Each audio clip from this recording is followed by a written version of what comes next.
the Clyde Winters. And on their name, put some respect. Yeah. I think it's time for reality check. Yeah, reality check. Gotta get you back on cold. Reality check. For the young and the old. Reality check. Yeah, the heal your soul. Reality check. Get ready for the show.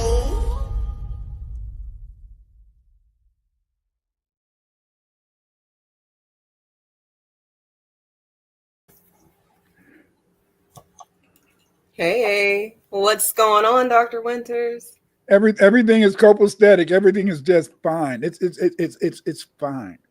You know, today's been kind of a weird day. I love your hairstyle. Thank you. Yeah. It has been a day, and remember, I told you every time I give you a topic, something's going to happen, and then we're gonna have a wonderful reality check. Well, it's just human. You titled tonight "Human Lessons," and life lessons, human lessons, things that we're supposed to be learning or have learned. You know, this year for me, or at least the next 12 months or so, or indefinitely, starting January of 2025, unlearn and relearn as a forte. And then from there, you know, maybe we'll get to our destination a little bit quicker. But you said today's been a weird day for you. Today was a weird day for me. I wonder, is it the moon? Because last night the moon was so big and orange. It was really cool, but man, things happen. Today I did a show with Sonetta, and we can't find it. It was a 2-hour show, and we can't find it. So it's in the ether. It's in the ether. You know, it's like hell. You know, it's like heaven. Heaven is 2 feet above ground, 2 feet above ground, but I can't see it. I can't find it. Come on now. It's only 2 feet above ground. Damn. Let me find it. Let me come on board. Can I get there? It's like a I don't know if you ever watched Harry Potter. I wasn't a Harry Potter fanatic like how some people in my generation and younger than me are. But there was at least one thing that I remember is when you go to the school, you go to a train stop, but the train stop is like a half stop. You can't really see it. You know, you can only see it if it's meant for you to see it. And then, well, then the train shows up and then you can get on the train at the half stop that nobody else knows about or can see, but you can see it. That's weird because I remember, you know, my son, you know, he had to go back to the doctor. He had his appendix burst, you know. So we had to take him to our Children's Memorial Hospital. So one night we was coming home, and so we got on the train, and so it was it's what we call the L train in Chicago, and so when we got on the L train, all of a sudden the L train started making stops. It started making stops when no stops existed, and all these people got on the train, and they filled the train up. They filled the train up, and so then all of a sudden it was a stop. And so everybody, so a lot of people ran to the front except for Diane, my wife. She said, "Clyde, sit down. Everybody, you get on that side. Y'all get on that side. We'll sit over here." And so and I didn't know that we was on the edge of the tracks. We could have fell off. And so then so the train was full of people, and all of a sudden these people started coming to talk to us to walk to the other train. But I knew in a sense they couldn't have walked us because the train was packed. There was no way they could have got through the people. And then I went to the door, and then I looked out the door. You know where you walk between the train cars. So I looked at that. Then I came back, and so then they said move, and so we didn't move, and so eventually they came, and so it was some people from the those Spanish people who supposed to be the guards. I forgot what they call them. You know, they're trying to start back up. So they said, y'all go to the other side. My wife said, no, sit down. And so then, and so finally, in a sense, the train, they came and they put us back on the track, and then they got us off. They walked us off the train. But then all the people that had got on the train with us, they had disappeared. They had disappeared. Every now and then a train in Chicago, just they had one just a few months ago. It operates on its own. That's crazy because Chicago is the land of the black on black crime thing, right? Like anytime anybody wants to use us derogatively or in a derogatory manner, they always cite Chicago. So if y'all are having ghost trains, then maybe that's who's murdering these black people. Like it can't be other blacks because y'all would have caught them by now, right? Y'all got all these cameras and stuff. I mean, what gangbang is gonna shoot an old lady or a kid? Get out of here. I think they just come up here for hunting season around the holidays. Some white people, because they got those masks now that you can pull over your face. Yeah, those masks are very, 10, 15, 20 years ago, people were saying that, no, they've got masks. And then people are going to Party City and it's like, no, these masks, you would never think. But I thought about it then. And I mean, I'm not as, I was a lot younger then. But even then, in the dark, it doesn't really matter what you have on as long as it's not like a monster. If it's a dark color, well, now it's a black person. You paint your hands. It's funny, but it's not funny. I'm going to see if I pull it up. But people are doing, I said it's funny, but it's not like funny, but it's kind of funny. They're doing this blackface thing, but they're doing their whole body black. And then they're in the dark. And essentially there's somebody else in the room that doesn't know that they're in the room. And then they'll like open their eyes and smile so you can see eyes and teeth. And it'll really freak the other person out. And these are white people, aren't they? Always white people. And I'm like, at first offended, and then not offended because it's kind of funny just how scared they get. Because I think I told you the other day, they're not afraid of anything but us. I mean, you can find them snorkeling with orcas, cuddled up with an anaconda, jellyfish. Yeah, it's so strange that you would just be comfortable with these animals that are dangerous, but then a black man walking down the street makes you clutch your purse and lock your door. I lock my door when they walk down the street because I don't know what the hell they're about to get into. This lady today, it must have surprised her, but just the way she was walking past the car and it was dark.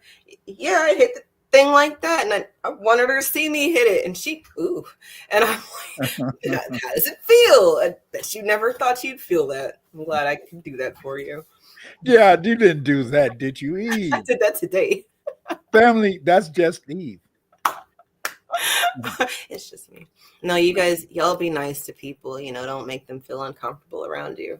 But damn, I'm tired of feeling uncomfortable and then like having to deal with it, and then everybody else just kind of gets to they get to live their life uncompromisingly, not having to worry about things. So, but what they used to say when I was a kid, white and 21 or something. In other words, when a white woman get 21, she can do whatever she want to do. They never said white man or anybody, but when a white woman get 21, she's supposed to be able to have the world as her orchid. She can do whatever she wishes. She can just make it just start popping, But it's really interesting that it's a lot of lessons that we have to learn, and I think one of the biggest lessons that I think is going to be part of 2025 is somehow do you know that a lot of people have been contacting me because there's a lot of people are upset about the word Pan-Africanism. It's weird. What do you mean? Like they're saying, like, are they asking if you're a Pan-African, or how do you feel about Pan-African, or what are they? They're trying to say that the Pan-Africanist is out to get them. these are a lot of tethers and other Pan-Africanists out to get them.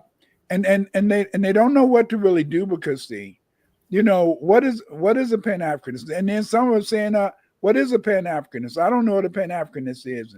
And so it's this whole idea of Pan-Africanists, and because a lot of people are afraid, they're afraid that they're going to have to really do that unity thing. I mean, a lot of people from the motherland and from the Caribbean, yeah, they talk a lot of that stuff, but they don't really want to be unified. They don't really want to, in a sense, have to walk that walk and talk that talk. And that's what Pan-Africanism would demand. And so one of the lessons that they're getting out of life is that we had to move away from talking about Pan-Africanism because these Black people really expect me to be a Pan-Africanist. When it's like that sister said, she said, I'm over here to take. I'm not over here to build. Right. That's right. That's very interesting. People say a hit dog hollers. And, I always was like, what? Why is that the saying? I mean, obviously, if you hit a dog, it's going to yelp or something, but then maybe it doesn't. I don't know. I grew up with cats and dogs. So, you might step on a tail or something, and then you didn't know it was there. And then it's here. Right. And it's like, oh, I didn't mean to do anyway.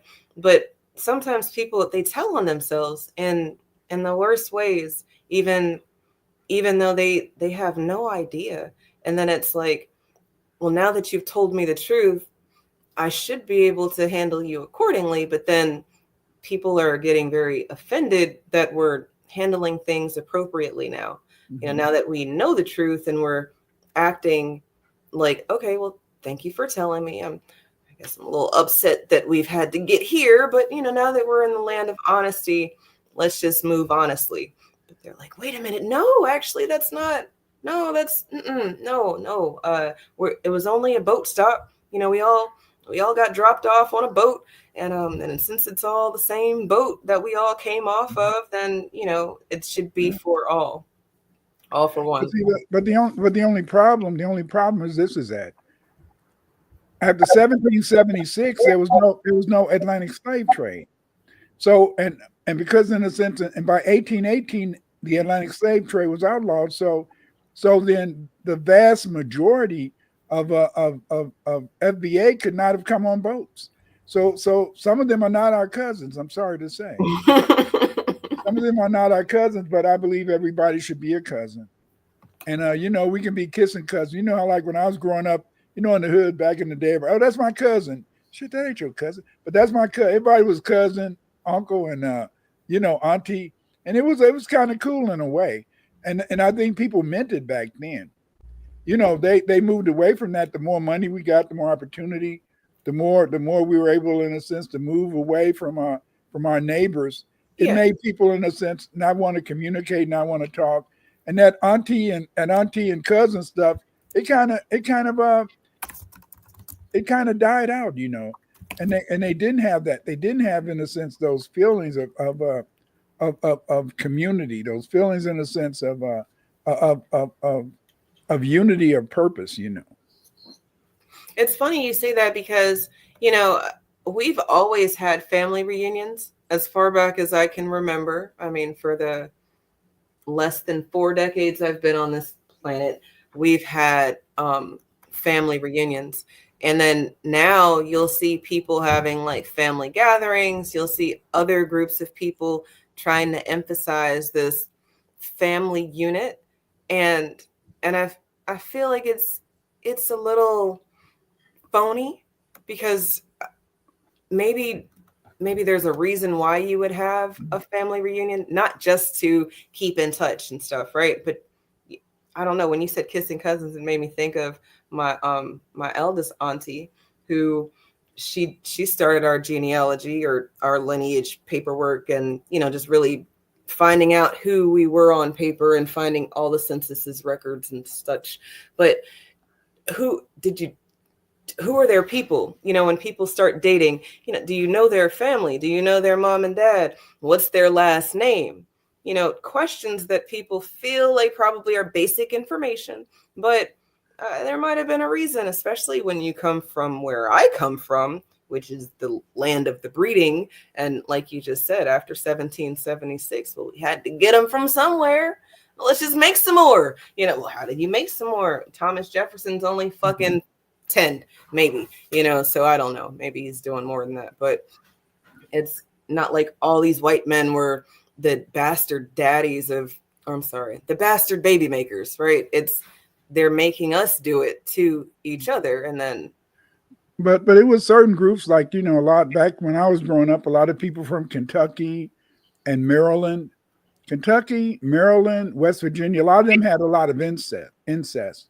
A lot of them, uncles, cousins, brothers, mothers, brothers, they was all having sex with each other, fathers. It was weird, It's not so much miscegenation now as it was back in the day, but it was popular. I think a lot of it came from the fact that Maryland, West Virginia, Kentucky, those were kind of, slave breeding states.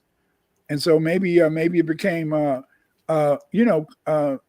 cultural practice of many of the people that they did that stuff, And I remember when I was younger, a lot of people from those states, they didn't even think it was peculiar to be having sex with your cousin or your uncle or whatever, And that's insane because, I'm from there, right? And I don't know that that's anything that we grew up with or around as much as there were some white kids that we went to school with, and they talked about how they would practice with each other. And I don't mean practice sex, but like practice kissing, and they'd have sleepovers and, practice different things with cousins. And I always thought kissing cousins in West Virginia was white people, straight up and down, as far back as I can remember. Nah. And then, well, now you unlearn, relearn, unlearn and relearn. It's like, well, maybe it's a little bit different. I've seen some statistics about like Baltimore incest rates, like you were talking about, and just it's really afflicted.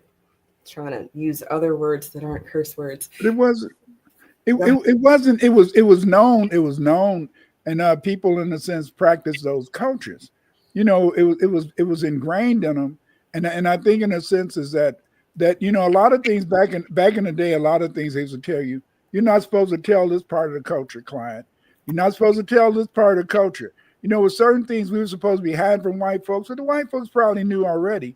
But we were trying to hide from them these what we consider to be negative or degrading things, and yet these things may have been very popular among certain peoples and certain groups. Then by about what? By about the 70s. By the 70s, mid-70s, a lot of people became more ashamed. They wouldn't talk about that stuff, that incest. It wasn't so popular by the mid-70s, but it was up until the mid-70s. Because I know when I went to college, I met people from those states, and they kind of, it was kind of different, That's well, I guess if there is a lesson to be learned there, it would be to always talk with your family, because sometimes them stories that you shy away from or try to not talk about, they come back in a very weird way, and then you're dealing with something that has been skipped over 2 generations because nobody wanted to talk about it. And it's like, well, damn, I didn't know that I had a history of this, and maybe this is why I'm acting like this. I was reading a post on Instagram earlier about some documentary about Diddy on Peacock. So I don't know if it's a valid, credible, I have no clue about its authentication. What I was reading, though, it was about Diddy's mom and how he grew up. And it was sounding like, when you're around certain things and certain behaviors, then when you grow up, you might just do what you saw. And children are sponges. They absorb everything around them, and then they get to be an adult. If they get to be an adult and they say, okay, that worked, that didn't work, I'm going to do this, I'm going to do that, especially if there's no guidance. And I'm just wondering if it's just the company you keep, where you are. And then again, that talking with our family about maybe the uncomfortable things that might help us deal with some things. I don't know, because I grew up in a weird environment. in the sense that I grew up in a light-skinned folk environment. I'll put it like that. So my grandmother on the winner's side, they's all light-skinned. You know, my father even had gray eyes, all that type of shit. Okay. But then my mother, she was on the dark side, and my grandmother always said, "Oh, they had a terrible life, Clyde, a terrible life. Oh, just so terrible." And so then I had this dichotomy of I had the Choctaw on my mama's side, a little bit probably on my father's side too, and it was this dichotomy. It was a color dichotomy, and so even growing up, half of the kids are light skinned, half of the kids are dark. You know, I said, "Hey, you whiteies and blackies." You know, I was even light skinned, and then the smarter I got, the darker I got. And so I lost that light skinnedness. You can't have light skin. You have to be skinned. It's light skinned. Absolutely. Yes, ma'am. Absolutely. And so then it was this whole dichotomy. And so then you grew up looking at people, and you grew up thinking about it. You know, you go to family reunions and then they bring out all the pictures, and you know, ain't nobody else, no other picture from the 1800s except the half white winners. That's the picture that they got to show you at the family reunion back when I was younger. You know, no other pictures of any of the other winters, but they had the light skin one. See, that's what you know, y'all got to be careful. You know, Clyde, you gotta make sure, in a sense, you know, that you don't darken the race. And you gotta watch your wife and all that. And so I disappointed him. I wasn't like my cousins. I went and found a beautiful sister. I just went all pretty. If you was pretty, I liked it. You know, light or dark. But so then I disappointed him. But hey, that's the whole point. And I think it's a lot of colorism still today, even though they try to pretend it's not. It's a lot of colorism.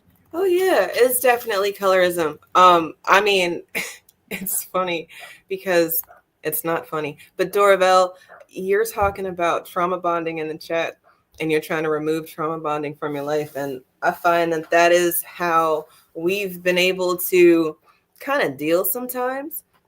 Now we have a word for it or a phrase for it, trauma bonding. But before then, you know, this is going to sound very ignorant, but well, y'all know that I'm a little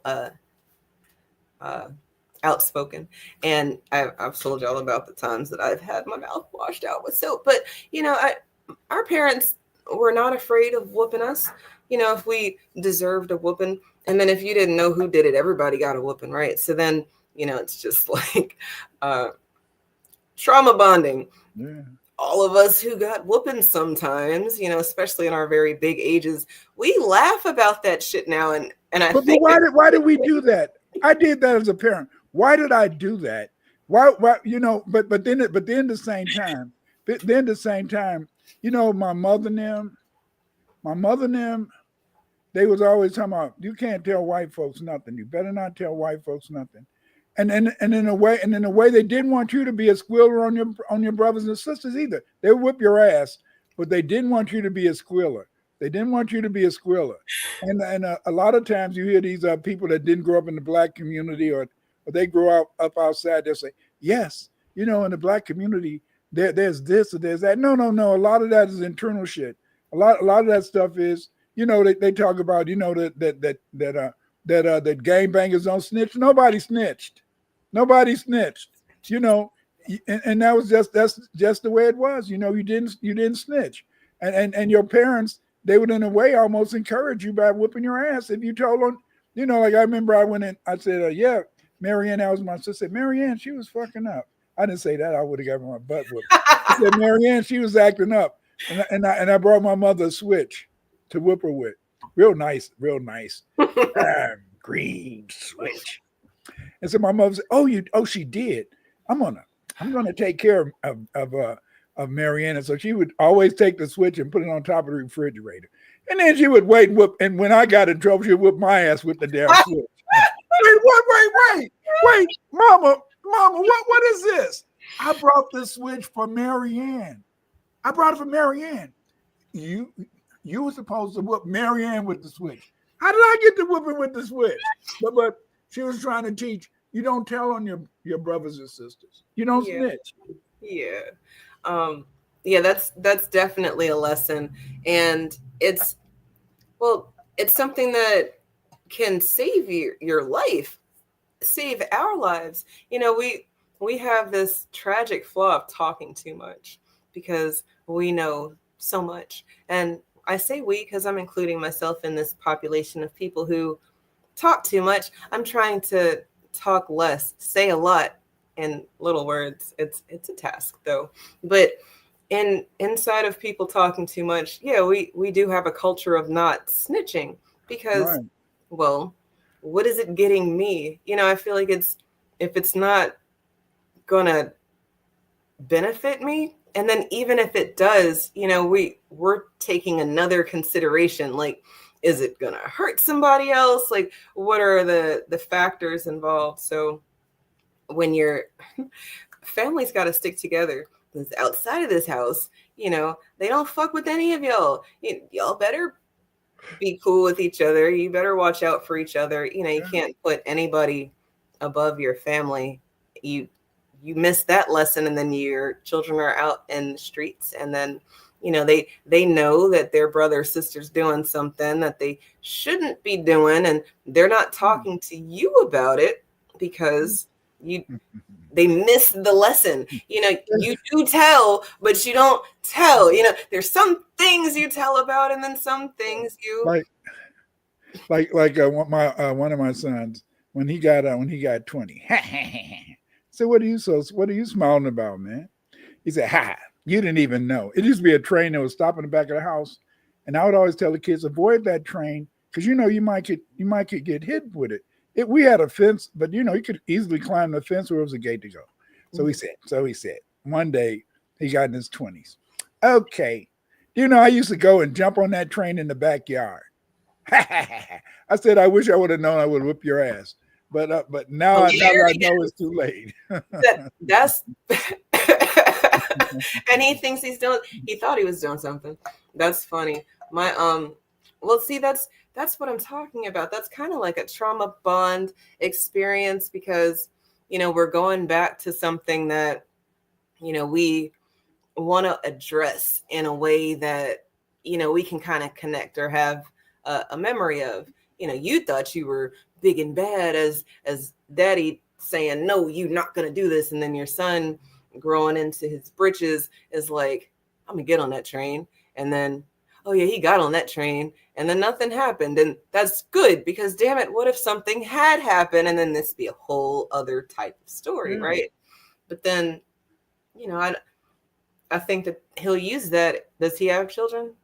Yeah, he has children now, but that was a long time ago. But he probably wouldn't want his kids, let me see. That's what I'm saying. He would use that story to tell them that they shouldn't do it, even though, and I'm not saying that he did do this, but at least this is how I am.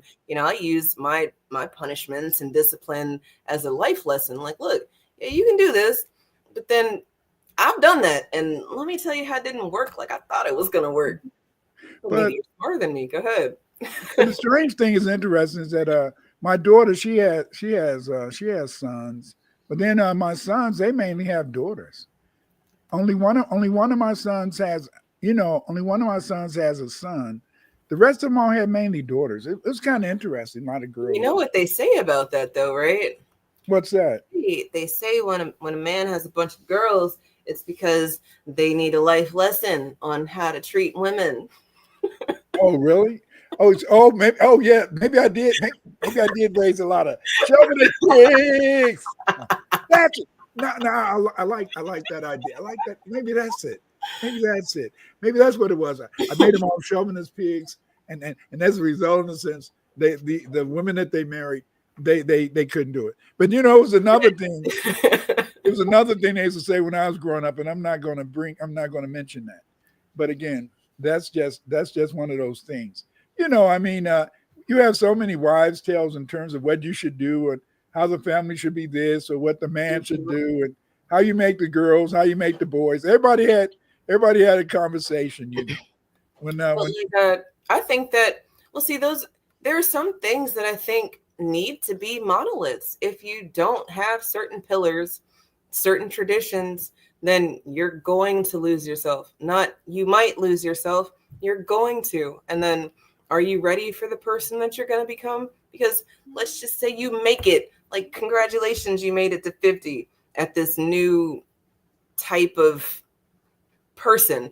You've got no preparation for this. Your foundation's gone. You're not ready. And then damn, if you've got children, you're breeding people who are not ready, and that's not fair to the rest of us. But your parents said that boys can wear nail polish and girls can take out the trash or something. I don't know. We've got gender roles here, but then we also encourage them to learn as much as they want to learn. Like, they have requirements, and then extra learning if you want to, and then the things that you're interested in. But boys take out the trash, the girls are doing the food and the house they stuff. make you ashamed. Nowadays society, they don't want you to do that with your kids. I mean, I look at these people and they're talking about what is it, gender blocking drugs that they want to give their kids and all that. And then when the kid gets grown, I want to have a baby. I want my genitals back. I want my breasts back. Now I'm sorry. That's why, like they said, a lot of this should be done at 18, I think. Instead of all of this stuff, because I remember it's just kind of weird. It's very weird. I always felt that I didn't want to put. I always wanted my children. They already had a big burden to me being black. Being black, you have a big burden because the fact is this to me is that you got the European always trying to hold you back. You got white people always trying to discriminate against you. So I just felt that was the hardest thing. Instead of trying to be gay or transgender, I thought that was just too much, And why would you want to burden yourself with that? That's what I felt growing up. But that's back when you were growing up, there wasn't this emphasis on the reward for being anything other than black. Like, yeah, you're black, but you get a trinket if you're gay. You get a trinket if you emphasize your gender. But now you don't have to have a gender. We're back to slave times. We've been degendered, and that's but what made it so weird is that a lot of the white teenagers, they moved away from even genders and they started wanting to be animals. Get the hell out of here. Robots. Yeah, I'm an animal. Yeah, it's I'm a rabbit, and they really believe that. I don't know. I'm weird, because see, before I retired, I went back to work in 2019 or something. I was teaching at a suburban school, something like that, and so then then you had to remember to call them by whatever name they want to be called, and and you're looking at them. Hey, that's a guy right there. But you had to call them by whatever the hell name they tell you that they want to say. Let's look at what some of the people in the chat are saying. Dora Bell said, there's a difference between discipline and abuse. That's true. And but just tell me the difference. Crazy so far said, my cousin got a whomping by his mom for playing with fire around me once when I was a kid. That cousin then got mad at me after she was done with him. He had a lot of trauma and was disobedient. Some people just like to be disobedient, and it's just very difficult. Now, let me see what else Jose said. Corporal punishment is a tool like any other. Proper discipline is no different than Pavlov's dog experiment. I'm not calling people animals. I'm just saying punishment reward is a teaching tool. Not really. I think that most parents, in a sense, they don't, you really don't enjoy, spanking your kid. I remember when my kids got older, someone would say, Pops, my oldest son, Pops used to whoop me a lot. I said, I sure in the hell did, because your brothers was looking at you and I wanted them to learn from you getting your ass whooped. Definitely gotta have an example. I'm sorry. It's one of them's gonna have to get it. I'm sorry. I'm sorry. I'm sorry. I am so sorry, but you were the oldest, and I love the hell out of you.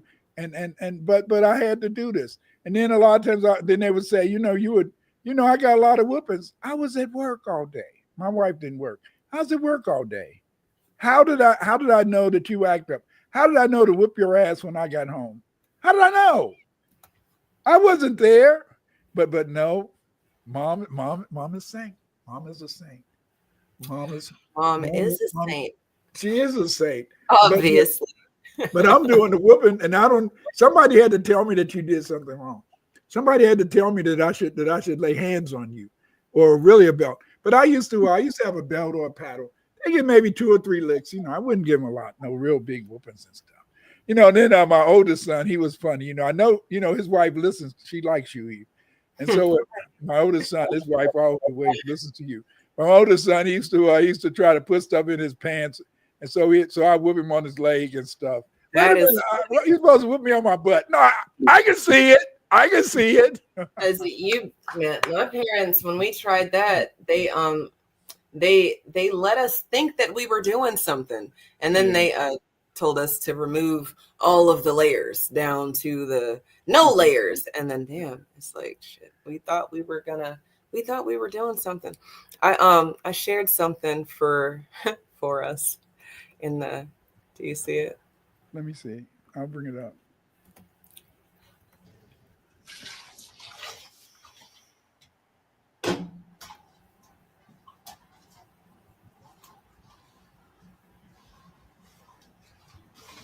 What you want to get in the mud for?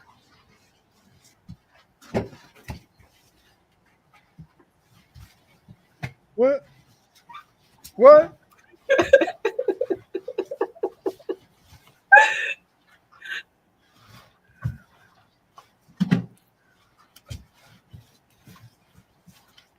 Wow.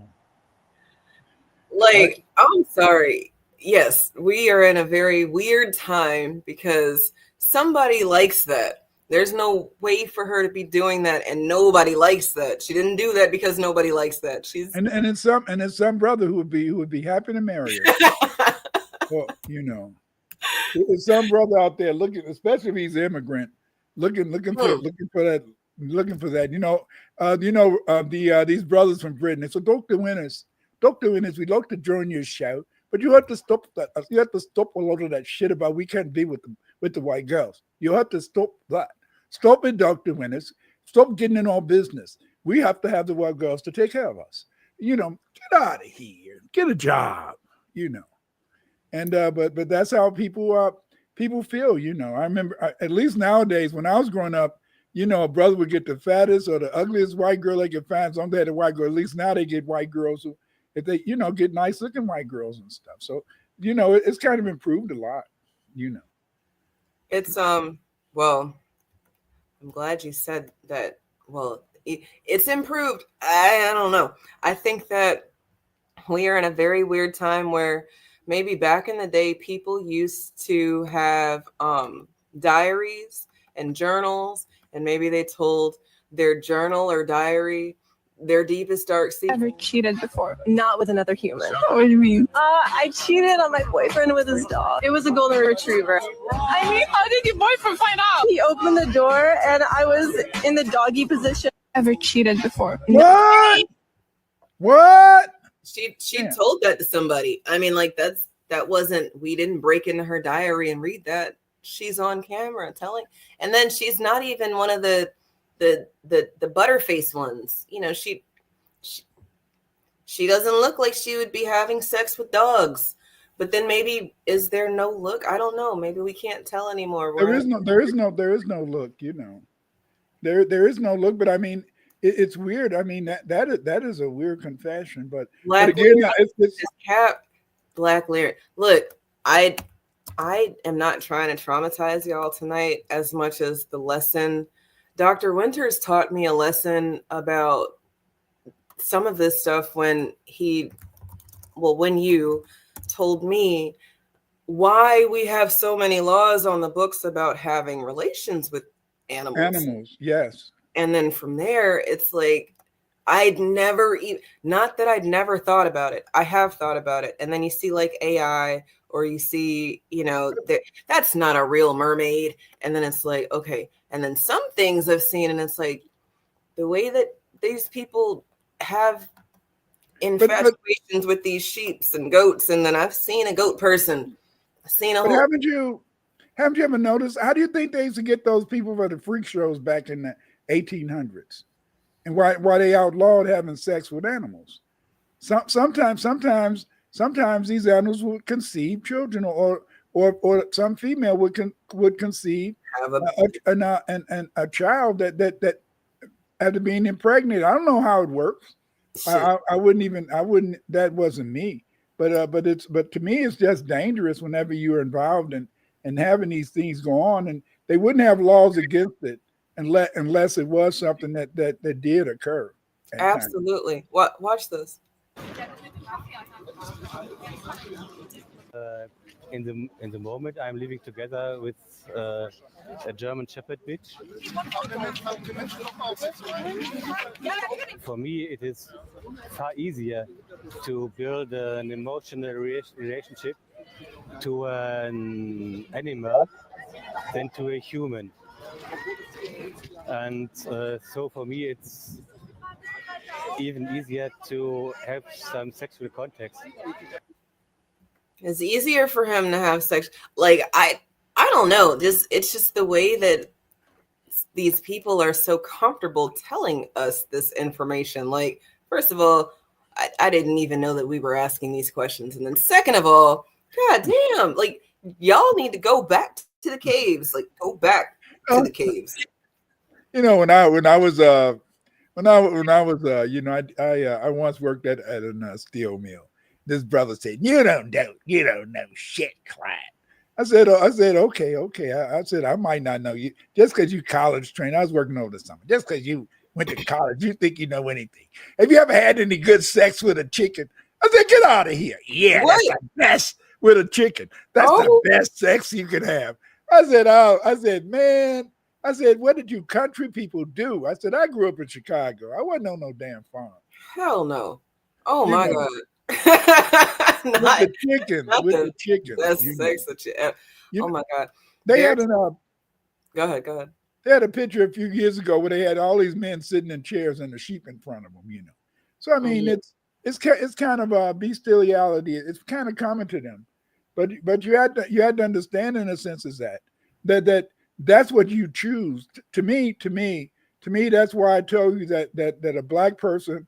A white person cannot love you if you're black because they can't respect you, you know, and because they can't respect you, they can't love you. And then because of the fact that they get into this weird stuff. I'm so happy. I am so happy, Eve, that I don't have to see. I'm so happy that I'm not the God figure, that I have to see everything that these people are doing on earth. I'm so happy not to be able to see all of the things, the way people treat each other, you know. Just like how a lot of people feel that they should have anal sex with little kids because that's going to make them have power. You know, I mean, it's crazy. People are crazy, but people in a sense become involved in these things, and they take having intercourse out of context. And at the same time, you know, they use it in a sense for more draconian things. You know what I'm saying? Mm-hmm. And yes, it's part of their culture, and yet to me, that's why I don't understand why some black people want to get into that culture and even go with their women or their men. I don't know. That's just me, you know. It's well, I guess it's one of those life lessons. If your foundation is rocky or shaky or not sturdy, then any and everything else is going to have a way in. I want to say it was something you had said a year ago or 2 years ago about, you know, the frequencies, you know, we're first frequency, and then which frequency are you plugged into, and are your thoughts your own? And then, well, maybe just being around certain people and certain things gives you thoughts that aren't your own, but then you're not around anybody that's making sense. So then you feel crazy if you're not participating in the foolishness. Yeah, like Black Lyman said, sometimes the goat was all they had in the caves. That's kind of maybe, but the whole point is just remember in a sense. Remember back in the day, in some situations, the Europeans, they would have one woman and every man would be able in a sense to have sex with her because that was just a communal thing. So their culture is complicated. You know, Diop years ago when he did his book on he did a lot of information on that, and you know, you don't want to look at the devious side of Europeans and Caucasians, and that's the beauty. See, that's the beauty of today. The beauty of the day is that nobody on YouTube is really talking about white culture. They're not. It's is it what's that book I have? Marimba Ani has a book. It's like 1 billion pages, and I can't think of what you grew. It's okay, but she doesn't go into that psychology. The book that is going to always mainly be the one in her college, Frances Wilson, that little book. That is the book that really goes into that psychology, goes into that whole idea, little balls, big balls, you know. Yes, definitely. And then you got black balls and white pins, and all they do is think about sex. And well, look at what I just shared for you right there, if you can see it. Mom, who had sex with Pitbull, then hanged her 2 children with dog leash. I guess that's her new look at the murder trial. And this is from September of last year. So she did what? I guess, and I'm trying to figure out why the children get killed, but maybe they walked in on her doing it with the dog or something. I'm not sure, but there's so many stories. And when I say so many stories, I mean so many stories of people that don't share our lineage abusing. Look at that poor dog. Look at that poor dog. She abused me. Look at the poor dog. The poor dog is showing how he was abused. Right? He doesn't look happy. And that German Shepherd that the other guy was talking about, he called it a bitch. That bitch didn't look happy to be there either. And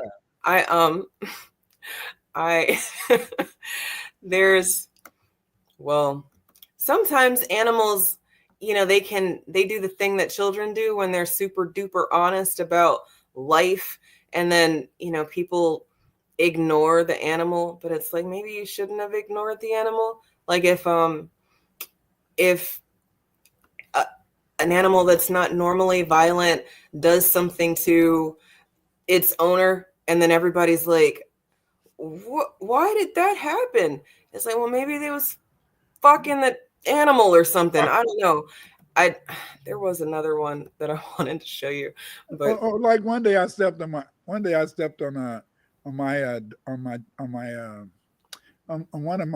dog, or one of my wife's dogs or cats, and then the dog bit me, and then I kind of just instinctively kind of slapped him, and my daughter and wife got so mad. Why did you slap that kid? Why did you slap him?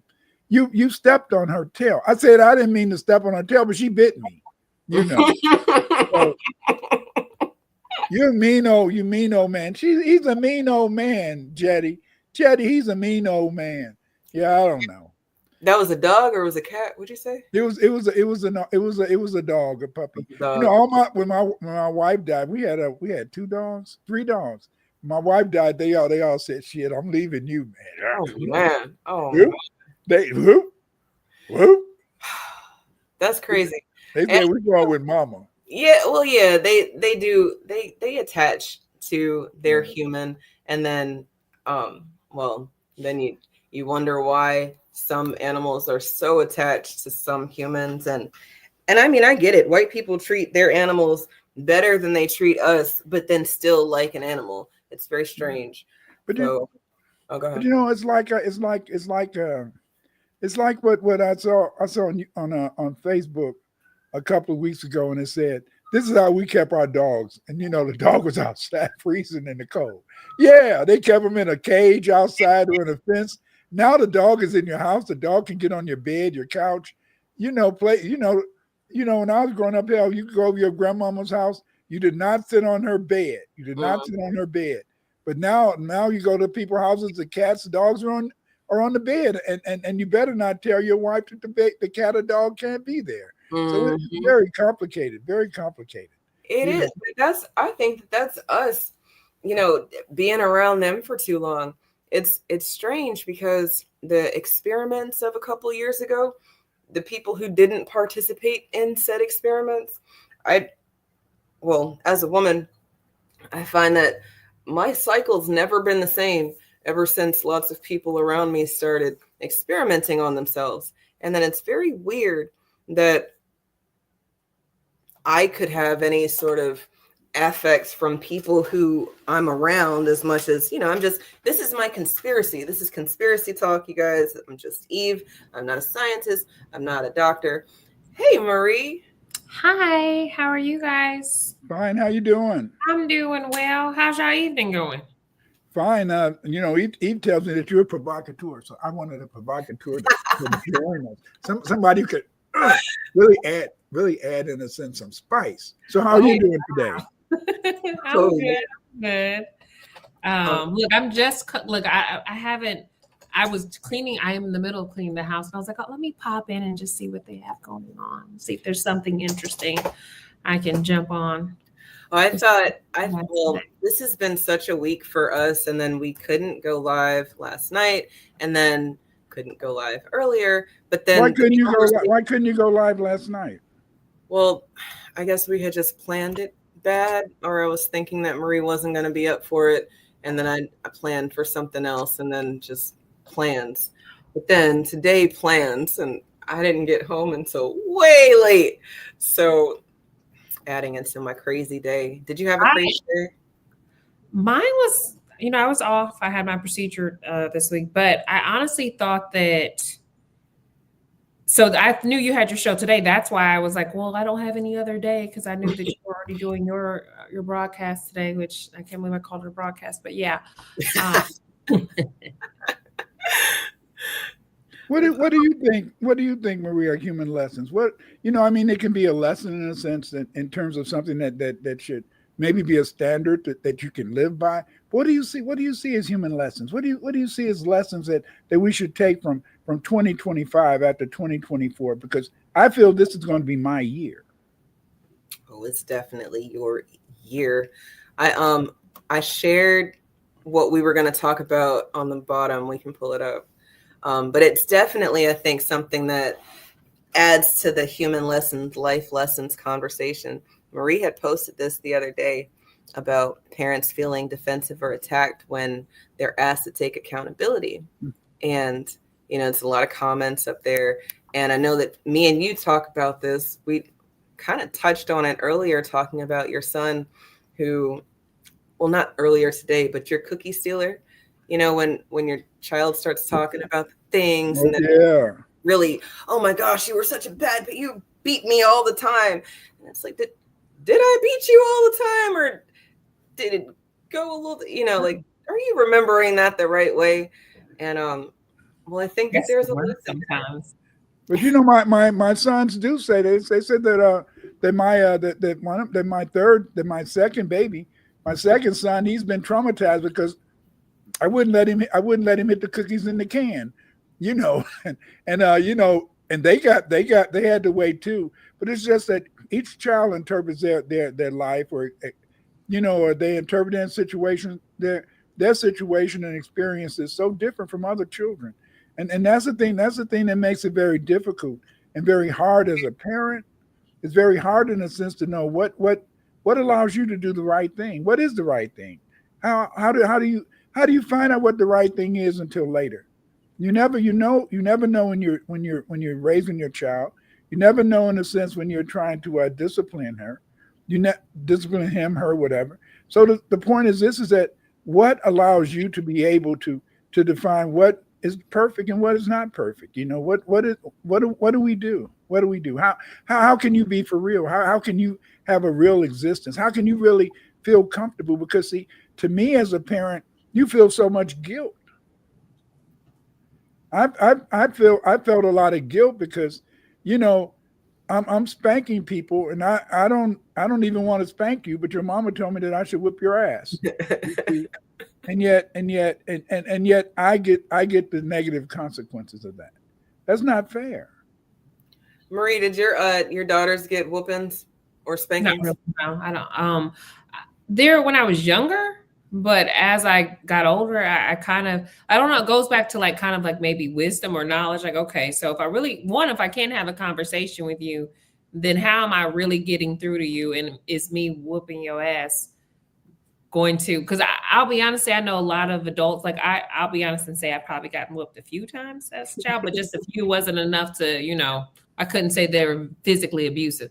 Verbally, it might have a case, but physically, no, I really didn't get hit much. But I was also raised by my dad.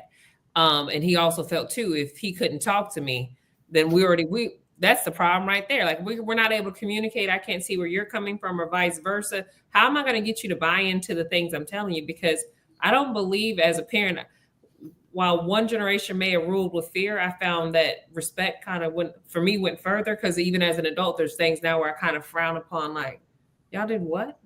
That's not, like, that's not do as I say. I grew up in a do as I say, not as I do household. But in hindsight, for me as a parent, I try to be the example. So do as I do. So if I tell you not to do something, it's because I'm not doing something. And the reason I'm telling you, I'm not trying to prevent you from having fun or enjoying yourself. There's a reason I'm trying to protect you from something. And then I'll take them down the road of what I'm protecting them from, because I need to gain their buy-in. I need them to want, like, feel like even whatever decision is, it's their idea too. Not just something, well, I'm just doing it because my parents or because then too, when you get out of my sight, what you gonna do?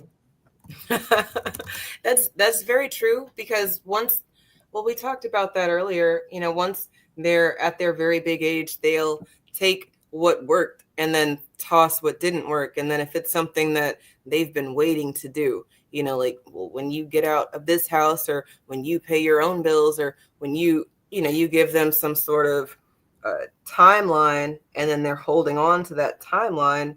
Well, once the timeline is over, they might go balls to the wall. They might go ham. A lot of people, not just girls, but a lot of people go ape shit when they get to college, because they've been holding and waiting for things that might not have been explained to them because they were just told no. And then now they're their own person. They can do what they want. And now, shit, your daughter comes home with 58 piercings and 22 tattoos, and you're like, oh shit, is their baby used to be in there too? Like, what else are we missing? I don't know. I like that you like to talk to them. Dr. Winters is older than us, so a little bit different generation, but well, I think I'm right in the middle. You might get a whooping. It just kind of depends on. But I had but since I was married, I had my wife, and so we had our orders. I always felt that my daughter should be disciplined by my wife, so she didn't hardly get any damn whoopings. She should have got more. But anyway, I always felt that I always had my daughter, in a sense. I felt that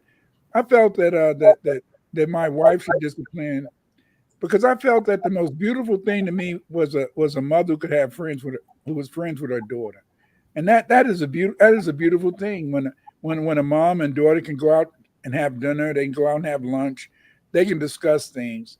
And I think that that's what I really liked about seeing the relationship between my wife and my daughter, is that they had that type of relationship, But then again, when she died, though, my daughter, it was very hard for her to get over. It took her a couple of years and stuff.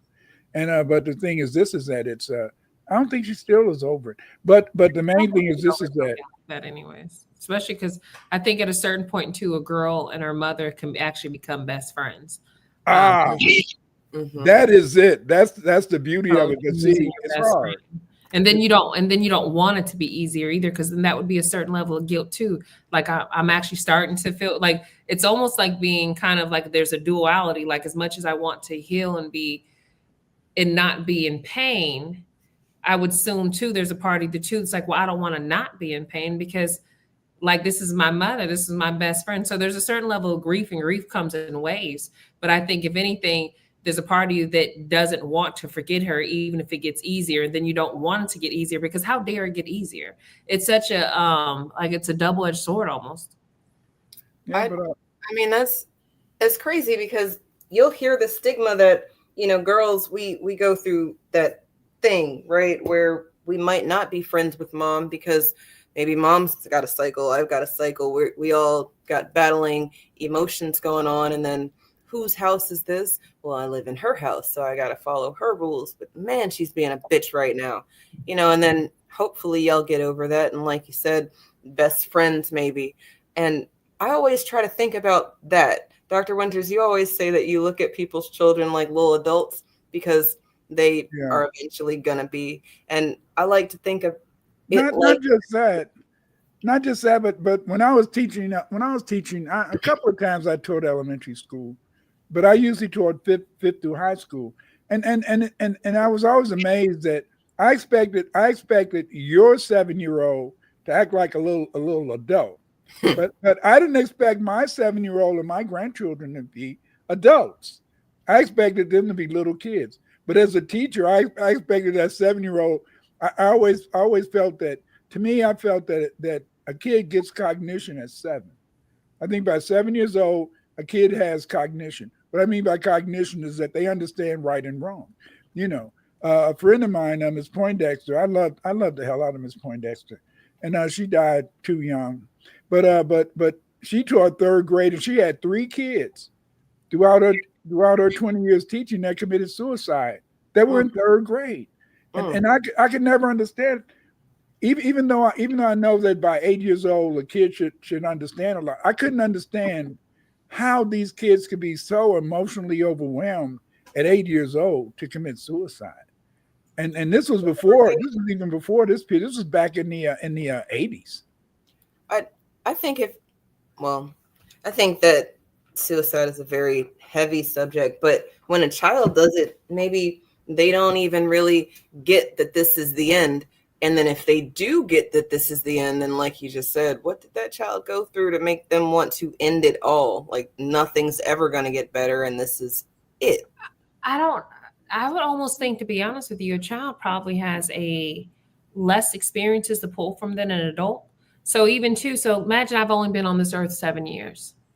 And this most traumatic, I don't have a lot of experiences of like, it's going to get better. It can get better. I think that's where some of that like falls into, is they don't know that like, this isn't that big of a deal. But in that moment, at 7, at 10, at 12, like this is, oh my God, this is the biggest deal in the world. Like this is, oh my goodness. They even talk about how even something maybe like divorce, or parents divorcing. While it seems like it's a big deal, then in hindsight, it's not. There are a lot of things that in that moment, or even moments where you're like, I don't even know how I'm going to get past this. And then you eventually do, and you look back, right? But at 40, I have more experience to pull from when I deal with hardship than I did at 12 or 15. I might think the world, like the sky is falling, and there's no coming back from that. And I think that even there are some adults that think like that too.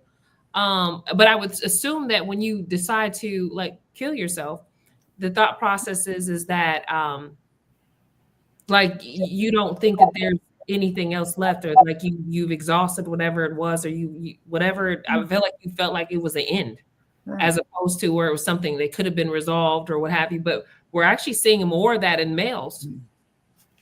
You think so? I don't know, because I think back. I remember a couple of times my wife after I guess she went through postpartum depression or something, and I mean she would say, "Damn, I want to kill a kid" or something like that. And she didn't ever kill him. But it looks like it's much more complicated in terms of trying to realize who you are. As a woman, I think it's a little bit more complicated in terms of trying to determine who you are, because the fact, in a sense, is that you don't have a real identity to me as a woman. And the reason I feel that you don't have a real identity as a woman is because the fact, in a sense, is that you have to play so many roles. In terms of with your family, mom, lover, parent, friend. You had to play so many roles, whereas as a man, in a sense, I can just do what the hell I want to do. I don't have to really. Yes.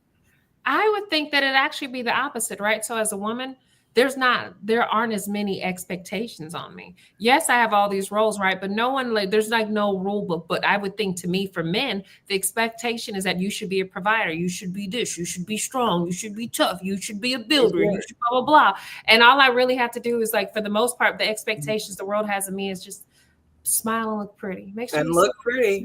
Right. Did you smile? Did you smile while you were doing all these other laborious tasks that I silently expect of you? So, too, yes, I think that it's fair to say there are all these things expected of a woman, but it's not stuff we really talk about. You just expected to do it. Like you're not doing the thing. But for a man, go ahead. But again, in the sense is that you would expect that, but then in a sense, you'd also recognize that a real Black woman, because of the fact that she's had her life experiences, would understand in a sense that she would give a brother. Many women would give a brother a break in the sense that maybe he's having difficulty because of racism and all that type of stuff. Not everybody nowadays, but a lot of times they'll kind of overlook certain things. They'll overlook certain deficits. They'll overlook, in a sense, maybe some employment opportunities. For example, a lot of times, a brother might have difficulty holding on to a job, whereas this woman may be able to work, and the thing is, then she has to decide, am I going to kick him out or am I going to keep him? It's kind of very complicated, and Curious to go back to that, but isn't that also kind of been the historic experience for African American men and women, where even there was a time when African American women were welcomed even in a white person's home to work for them, whether they're their nanny, the housekeeper, and but the comfort of having a Black man, that's a whole different. It wasn't there, so there were times too that Black women were welcome in spaces that they didn't feel comfortable having Black men in, and so she still kind of assumed that role too. Let's say 30, 40 years ago. Of course. That's the whole point. Right. See, that's the urban experience. See, you wanted to say something before? I was going to say, choosing each other in the midst of, all of the foolishness, that I think that's a power move. But, maybe sometimes people don't think of it like that because they think that this is all they can do. And however you slice it, Black people, Black Americans have been choosing each other overwhelmingly, but they want to push that, it's more mixtures and, we're past the racism and you can do what you want to do. I mean, I showed you the chick who wanted to be a pig or thought she was a pig. I think there's an agenda, a divisive agenda. You know what I mean? Even too, when you think about it, whenever it's divisive content, like men, Black women against Black men and vice versa, whoever it is, one that gets the most shares, the most views, the most likes, you can monetize that. But there is an agenda, I think, to create that rift. But see, here, this is where the rift is, because just like Jeffrey Henry says, the Black woman always worked because she wasn't seen as a threat. Not only that, in the sense is that you got to remember that was the entire urban experience. The entire urban experience for Black men has been the fact that your woman worked and rarely did you work. That's one of the reasons why the big H in the Black community was the hustle. Could you hustle? Absolutely. Did you have a hustle? Did you have some way to be able to do it? I didn't have to suffer from that because luckily, we burned down Chicago and they said, nigga, we're gonna let you go to college in action. So that's the only reason I got to college. Get out of here. I had good ACTs. I had a super SAT. I had all those good scores, but I wouldn't have got in college except for the fact that, they tried to burn down Chicago and they came and they said, we're going to get all the niggers and we're going to take them up there. And then, at that time, today, there's a big division among Puerto Ricans and Black. But see, back when I went to University of Illinois, it was a lot of Puerto Ricans, and we were down. We were down because a lot of Puerto Ricans would say hell. They be thinking I'm a nigga. So these were, they were kind of dark Puerto Ricans. So they said, hell, we got to be in it together. Today is kind of different. Today with what's his name, it's a lot of trouble. But back then, in a sense, they used to be despised because, see, a lot of times when the Colombians and all that were talking in Spanish against us, they would be able to translate. Yeah. So it was different. But I don't know. It's the European. It's like what Nellie Fuller said, is that they always play both sides, and the way they play both sides is that they allow us to fight each other, and then in a sense down the road, they allow you to get away with things. I call it the rubber band effect. They'll stretch the rubber band for one group or one person, and they'll pull that rubber band, and then in a sense, after a while, they'll always put you back into that condition where you began. You see, So you never really progress, you know. That's fair. I wanted to show you guys something. There it is. I don't know if y'all heard about this. Well, can't hear it because I don't have it unmuted, I don't think. But this was about the bullying thing that we were talking about. And oh, there's the unmute. Unfortunately, words do hurt. They used to teach us sticks and stones will break my bones, but words will never harm me.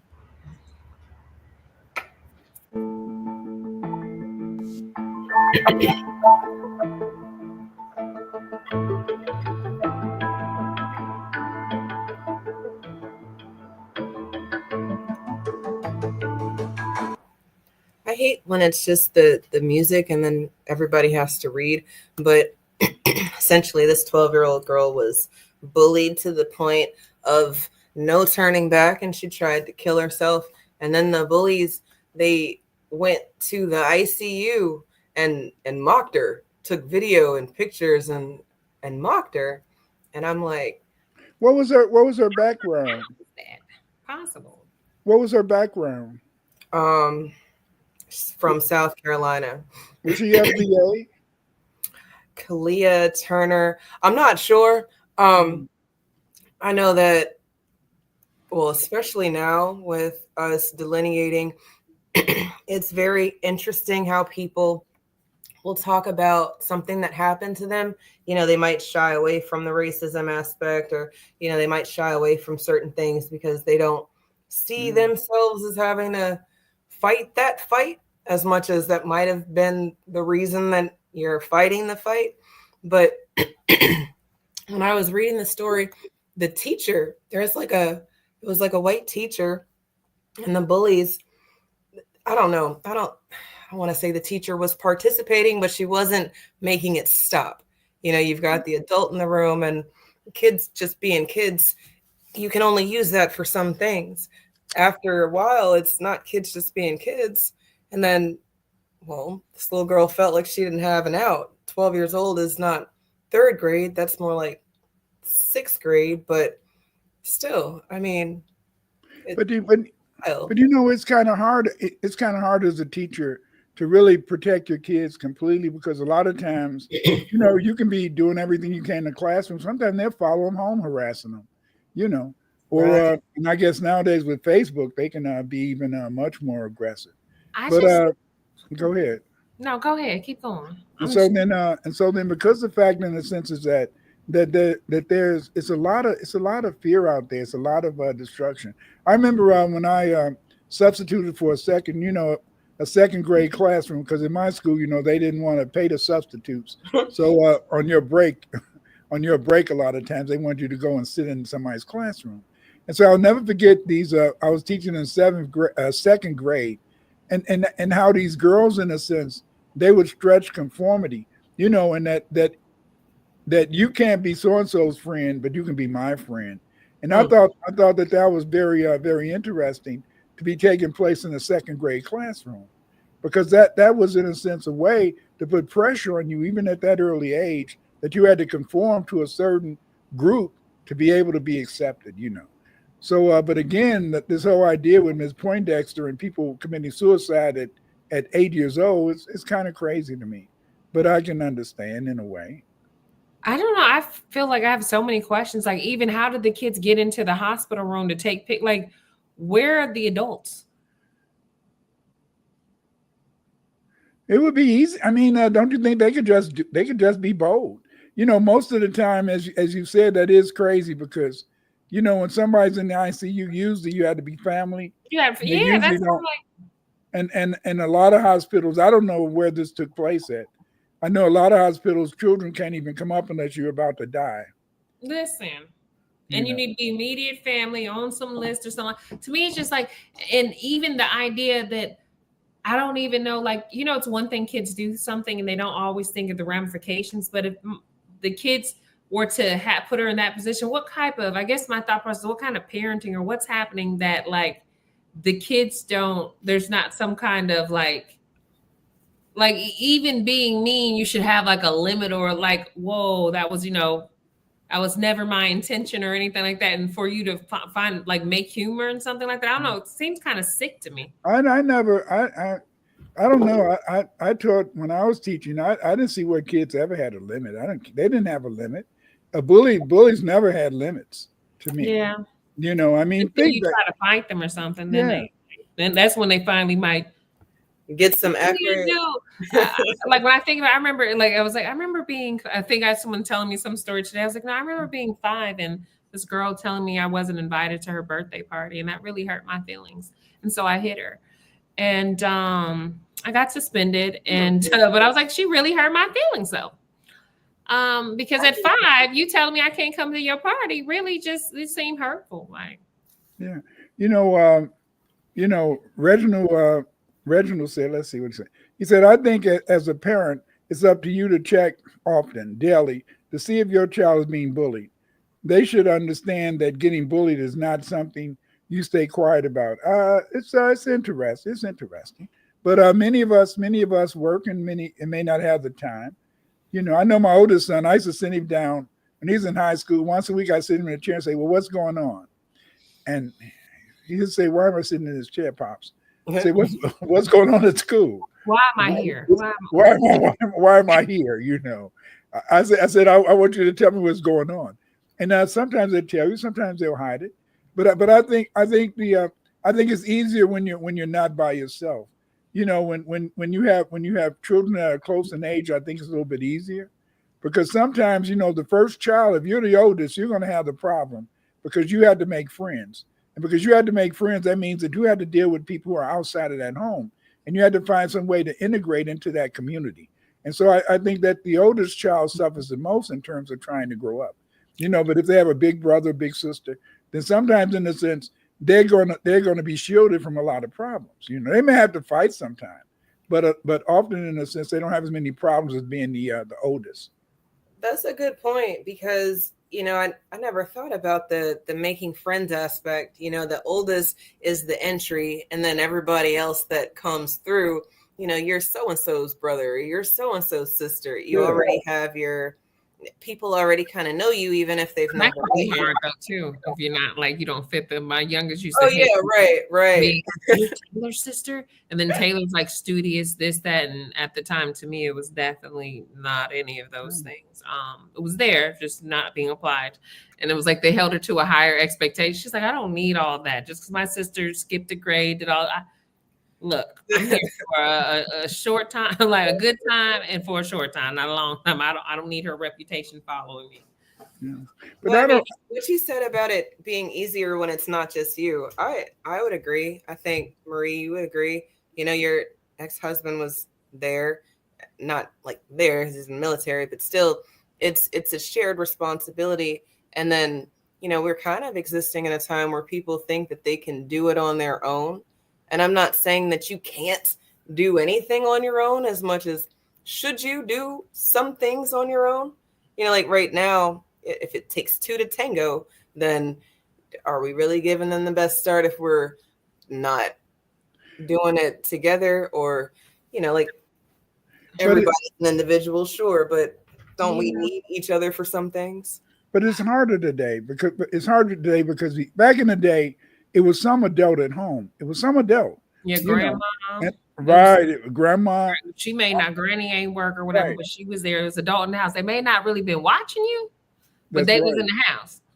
Yeah. But see, now a lot of times there's nobody there. And so then since there's nobody there, it's a lot more opportunity to lose yourself.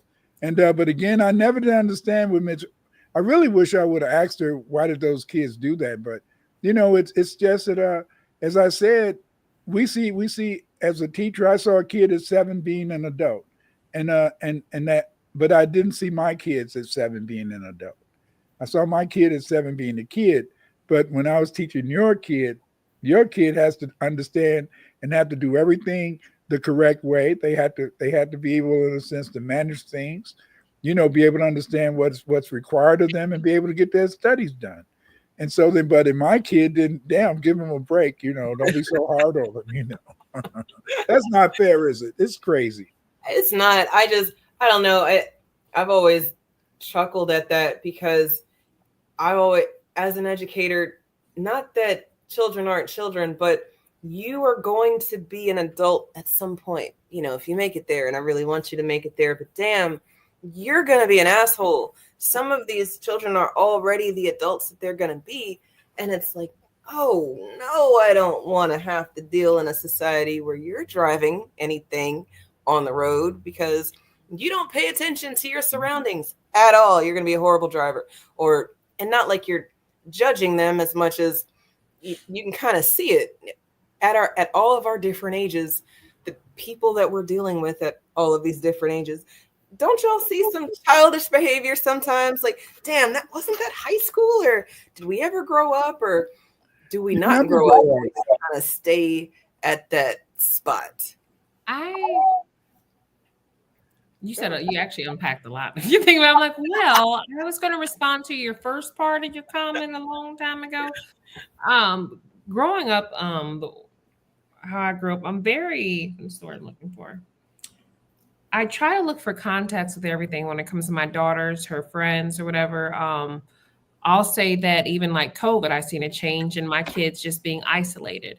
My ex-husband wasn't able to port. Normally he could port during COVID. He could not port. He was out to sea the longest that boat has ever been out to sea without porting in history due to COVID. And I say that to say that my daughter felt so isolated that it did bring on the borderline of like almost suicidal. But I'll say that there was other variables going on where she was like discovering herself. Though I have a white mother, she was a little my daughter's lighter than me. And she didn't feel Black enough. So that was a thing. So it's like, she's trying to find her space. She talks white. That's what some of her peers said. She kind of like was going through a lot of things. And I think when you have. What state were you on the East Coast or West Coast? Texas. Oh, you were in Texas. Okay. Most of the time when you're in the Navy, the ships are even leaving from. Oh yeah. He's from Texas. We met in Washington State. I was in the reserves and he was active duty. I got out, he stayed in, and then all his family is here, where my family's military too, both my parents and all their families spread out. So I kind of chose here so my kids would have some type of grounding or roots because, all of their dad's family lives here. And then that way he could see his family and see his kids simultaneously whenever he would go on leave. I can dig it. It's kind of complicated. I don't know. I wasn't in the military. I wanted to join. I wanted to go. I was in ROTC. When I was in ROTC, I was ready. I wanted to go to Vietnam and get a BAR or a Browning automatic weapon, and I was going to be Rambo, baby. Oh. But then I fell in love. And then when I fell in love, then I got married, and then I don't think I want to go to Vietnam. I don't think I want to go. I think I want to be with my baby. But again, in a sense, then I wanted to go and fight in Angola, And, I was trying to go to Angola. And I said, damn, baby, I'm going to Angola. No, you cannot go to Angola, But again, like I said, is that it's kind of interesting. It's kind of strong, for you to be a person who could maybe join the military and be able, in a sense, to go through that process. A lot of discipline, a lot of sadness, I can imagine, too. But at the same time, I guess it allowed you to grow. What do you think it provided you? I feel like it gave me a resilience and the ability to build my own family, my own support system, no matter where I go.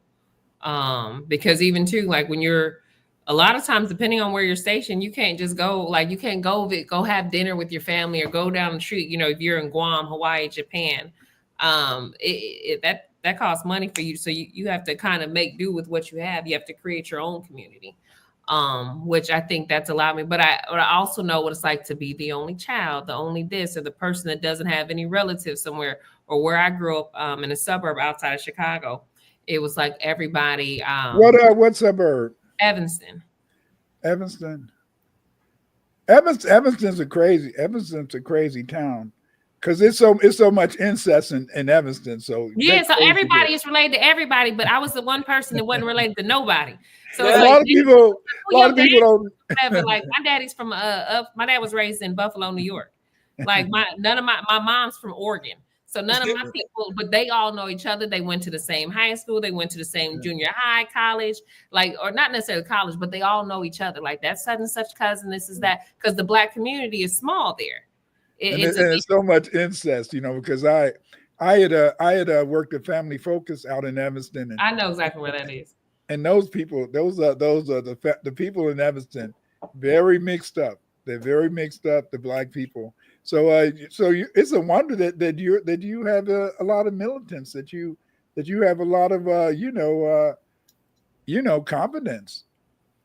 I left there at like 17 and kind of just like, I'm never coming back. And I guess I meant it. Like, well, I'm never coming. I'm not like y'all. I'm not like y'all. Watch this. I'm gonna show you too. Yeah, that's funny. Leaving. Why is it funny?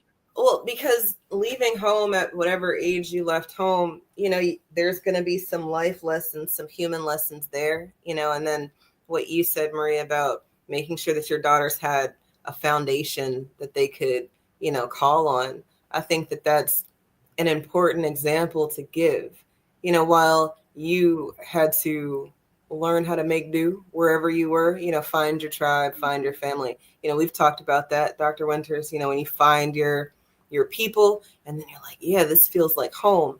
And then sometimes it is home, but then sometimes it was just something that you use to fill the void of home. And then, I don't know if we want to teach that as much as we want them to be prepared, for whatever the circumstances, but then, we want them to be comfortable. But when you're becoming an adult and you're growing into, I can do whatever I want to do, it's like, there's not going to be any comfort there. Not really, because you should be scraping your knee or knowing that the stove is hot. Some things you're supposed to have down pack. And I find that, Black Americans, even if we're all over the place, we're always finding home, or finding the familiarity of home wherever we're going, not necessarily trying to mingle with the new population or trying to make new friends as much as, maybe it is a new person, but it's familiar. I don't know if that makes sense, but what is that? Left at 17. I left at 17. Clyde, you left at 17. We're all people leaving home before you can, and then, well, we made it at our very big ages, so something worked. But then we all did something very different. But I expected my life to be different. When I went away to university, I expected to be fighting in the next 3 or 4 years. I expected the Black community and the white community to be engaged in an active warfare. I mean, that's what I expected. In 1969, when I went away to university, I didn't expect to be going away to be among white folks and all that type of stuff. I expected we'd be there, but we was going to fight out being Champaign, and we'll be fighting. And it wasn't any fight. It wasn't a fight. What they did is that in 70 what? I went in 69 and 72, they found all the gay people they could find in Chicago and Philadelphia, and they brought them into the university. It was weird. I said, damn, how did they find all those people? And that stopped the Black Power movement at the University of Illinois, Champaign-Urbana. That stopped it, And they did. How could they recruit like that? Oh, that's right. You do have to come down for that interview. Yeah. So maybe that's it. Maybe it's the interview. Evanston, when y'all were talking about Evanston, all I kept thinking about was their reparations thing that they had going. And then, they got $25,000 for a house. That everything about that just seemed very strange. And damn, Dr. Winters, you just opened my eyes a little bit, because if we kissing cousins in Evanston, then maybe things are a little backwards, and we might think it's progress, and it's not progress. It's the opposite of progress. But it was weird. But as I said, I was working at Family Focus at that time, and it was kind of interesting. It's kind of interesting. It's different. It's like one of those, kind of like, it's in essence, it's a very small town. So let me start by saying, so North Chicago actually was founded by Black folks. It was, and to some, but then that's when the white folks came, bought up everything. And so even Evanston was actually initially founded by Black folks, and then just became so expensive that you kind of like whoever could afford to stay or whoever's grandmother owned their house or what have you. Even like my stepmother, her house used to be original farmhouse. Her ex-husband, who she was married to before my father, who's a Black man, he owned that house, that land, and everything. But it's like so small. It's just like they have one high school, but I will say it's very well funded because it's also next to a predominantly Jewish community too, across the way. Yeah. Their money goes into there as well. But it's just like a place where really like either you go and you get out and you don't come back, or you wait till you finish college, start your life, and you marry someone from somewhere else and you bring them back with you.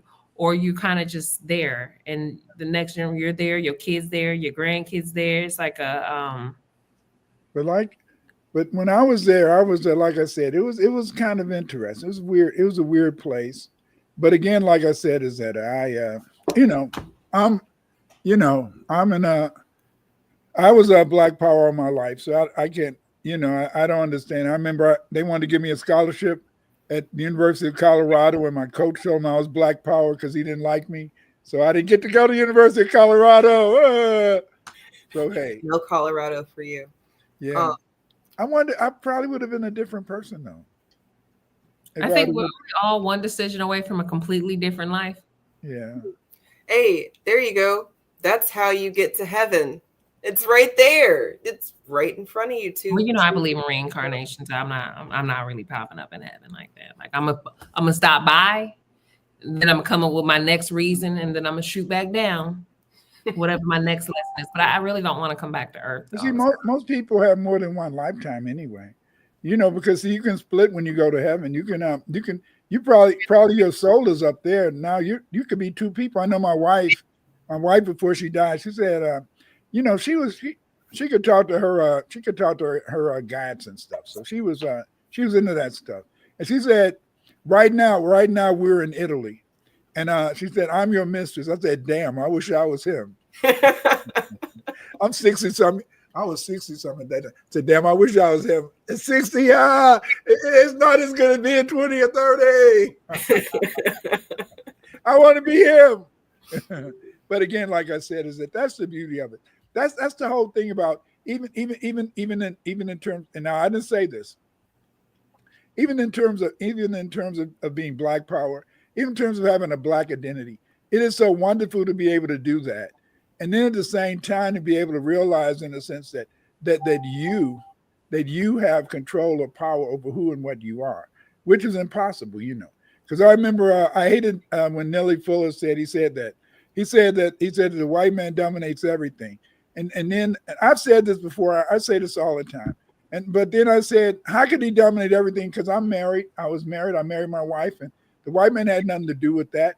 And the white man couldn't have affected that. But then later I said, yes, he could have affected it, because if I wouldn't have had a job, I wouldn't have been able to keep my wife, maybe, And because you had to have a job to be able, in a sense, to have a family, And I don't know. A woman may put up with it for a while, but most of the time they don't. And see, that was the whole problem in terms of.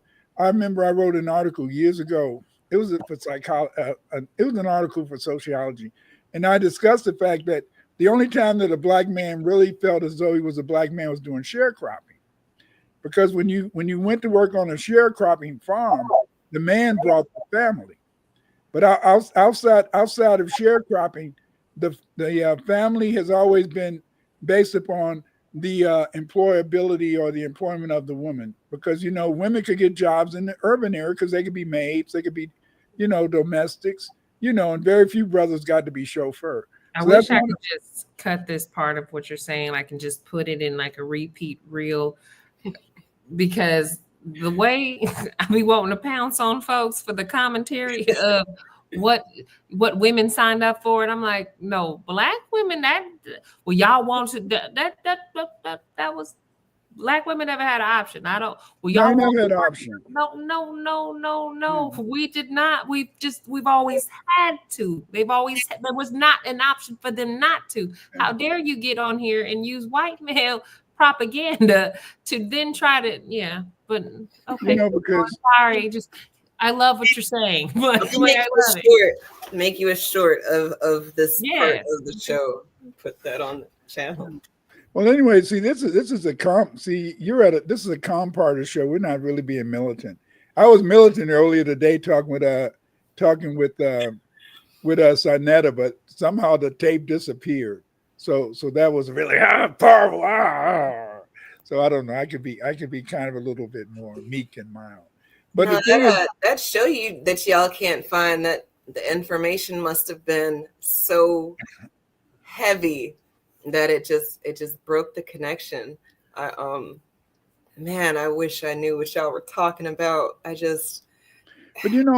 sometimes you'd be surprised. European, he can really do things. He can really make things disappear. You may think you have control, but he can make videos disappear if he wants them to. I thought it was a very good discussion what we were talking about. I was talking about the origin of the white man. And so then, but again, in a sense, so maybe it was some things that they didn't like that I said. No, the origin of the white man. What do you mean? We've always been here. Cut the tape.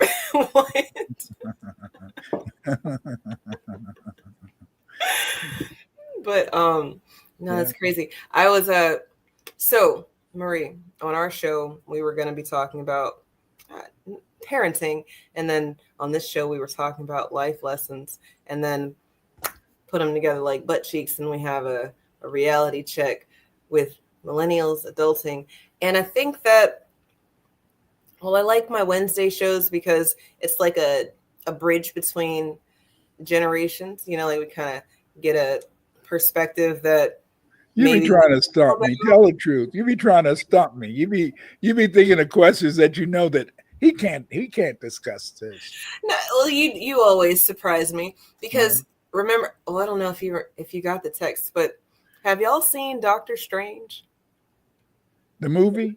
Yeah, the movie Doctor Strange came out a long time. All right, so there's this part in the movie where the big bad guy Dormammu, he can do whatever, and then Doctor Strange has like a little watch, and then he gets there and he's like, "I've come to make a bargain," and then Dormammu kills him, and then and he gets a chance to do it again. "I've come to make a bargain." And then I just love the fact that you just did this whole little. You made it so.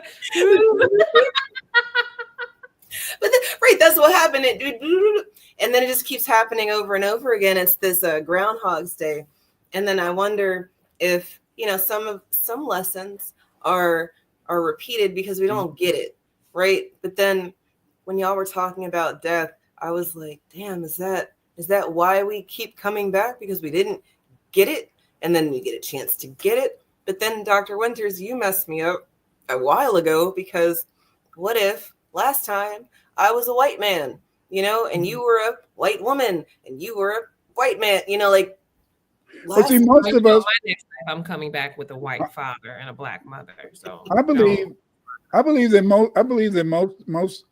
most black people living today were white in their last incarnation. Look, that's why. What does that sound? Very karmic. Because the reason I say that is because they were. I think that we were white in our last incarnation because we wanted to be incarnated as black people at a time that wasn't as hard. I think a lot of us wasn't really built for that.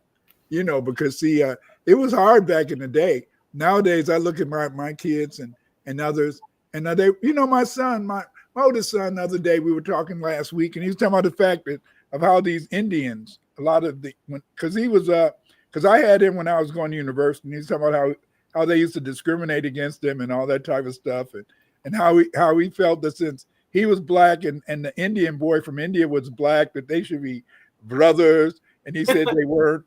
And I said, damn, now that's why we're looking at today, this delineation. But again, like I said, it's very interesting. But again, we had a nice talk tonight. Thank you for coming, Marie. We treated you nice. We didn't really put you on the spot. You didn't really have to talk some of the things that we really talk about. But again, thank you guys. Did you want to have a final comment, Eve, about what are human lessons?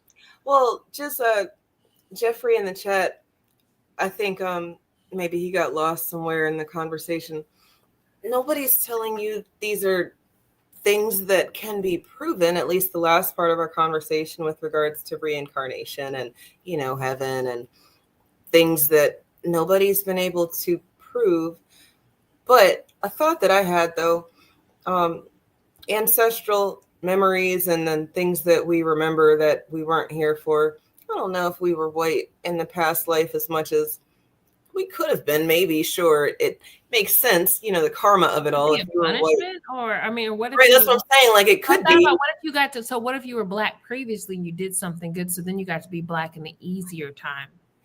Ooh. Like, well, you know what? But I don't. So diligent and hardship. Now I'm gifting you with an easier life. It won't be as gritty as it was. I think it was very complicated. I think a lot of things that we've been taught. For example, we always see the white man, in a sense, being able to just rape black women at a single bound and nothing happened. But it was 250. It was 250 slave rebellions. There were many white mansions burnt down by sisters after they were raped. They said, "You raped me, I'll burn your motherfucking house down." And so, see, the thing is that we've been taught a history of docility. We've been taught that these people were docile. We've been taught, in a sense, that the black woman had more agency than she really had, or maybe she had even more agency. You see, and so then, because the fact, in a sense, is that's why when I talk about history, I try to go into more detail, because, see, on every plantation, they either had a man on a pole, a black man on a pole, or they had heads around the plantation rotting. When you entered the plantation, they had some heads hanging on the string until they just rotted. And so this is all about terror. But see, at the same time, me and some people I was working with, and I'm working with her. She's doing her dissertation, and her dissertation is on trauma, and we often have these discussions. And I always say that although black people suffered from a tremendous amount of trauma, maybe during slavery, somehow, in a sense, trauma has never stopped us from being progressive. Trauma has never stopped us from being bold. Trauma has never stopped us from challenging the unknown. And see, so that usually, in a sense, when you look at trauma as it's taught today, trauma is debilitating. When you have a lot of trauma, you can't get up, you can't, maybe when you had your divorces, you guys may have felt a little trauma, couldn't get out of bed for a while, all that type of good stuff. I was in therapy for. When I say good stuff, that's not good. All that good stuff. He's like, all that traumatic stuff. You couldn't get up, lost down. You felt like dying, but you didn't, And look at you here now. Yeah, but again, in a sense, and so you got through it. Where some people, they can't get through it. Some people, they can't overcome it. And see, this is the beauty of establishing who you are, what you are, and where you're going. And that is the wonderfulness. But again, like I said, is that this is supposed to be about the human lesson. And I think the basic human lesson is what? The basic human lesson is that we're human. The basic human lesson is that we're trying to be who we think we are, but we're all in the process of becoming, because who knows what is actually, in a sense, being human. Because to me, I believe all of us between 16 and 17, 15 through 17, between the ages of 15 and 17, we decide who we're going to be the rest of our lives. And that's who you are. It was sometime during that period that you said, I like this. Just like I always think of 1967, I was 17, I had fun. It was a beautiful time, And so then I think that I'm still that 17-year-old, even though I'm 74. I feel 19 all the time. I don't I'm always 19. I'm always at the I'm always at the start of something. Like I got married at 19, like I had my first kid at 20, but I'm always like at the intersection of something new, and there's that childlike curiosity that's like, okay, well, what happens if I do this thing or blah, blah, blah. And really, I'm just getting older. And that's the thing. I do really believe that people they get older. But that doesn't necessarily mean that they grow up or that they change, or even too, it's like you still feel like that little person inside. Like there's this little person and she's out doing these adult things, but like I'm always like surprised about something like, oh, I've been seeing the same physician for 10 years. How mature is that? Or, it's just like, all these people weird, like I have auto draft and I didn't cut it off yet. And the money's there. Oh, she's there. But the thing is, this is that we never grow up because what is a grown up? What is grown up? Because as I said, at 17, between 17 and 19, you decide who you are. And that's who you're going to be the rest of your life. You're going to still have that personality. Some people in a sense will cover it up. Most of the time you're going to hide it, and most people will never even know it. That's one of the reasons why it's very difficult sometimes for you to be able to really relate to some people who feel that they're an adult. A person who feels that he or she is an adult, these people are lost. And the reason they're lost is that they're living a lifestyle that has no real reality. They're living a lifestyle that they even imagine that the adult should live. And so then that's why they're very lonely. That's why they're unable to find themselves. That's why they can't be the authority. You know what I mean, Eve? I like that. That's a human lesson for people. That is, I think recently someone asked me, they're like, so what's it like being in your 40s, or what's the difference? And I remember being in my 20s feeling like I'm not where I'm supposed to be. I'm supposed to be doing this and doing that and and all these things.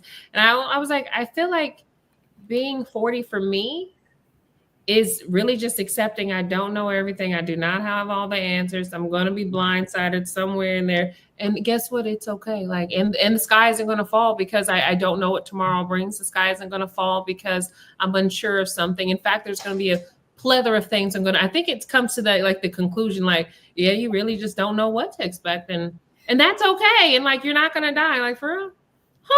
I actually felt like I needed to know these things in my 30s and in my 40s. I'm like, you don't know. It might even change. Like, I don't like, but don't stress out about it. That's all I got. It might change, but I don't know. Life is complicated. Life is interesting. I don't really know, because the thing is that I see the world from my own perspective, and I understand in the sense is that you can only be who you are, and whoever you are is just who you are. But I still believe at 1967, life stopped for me. In 1967, I like soul music. In 1967, I felt very, very confident, and I still feel that today. But thank you, and send me that topic for next week, Eve. And I know you're going to try to stump me, but we'll see what happens. Good night, everybody. Good night. It was a pleasure. Okay.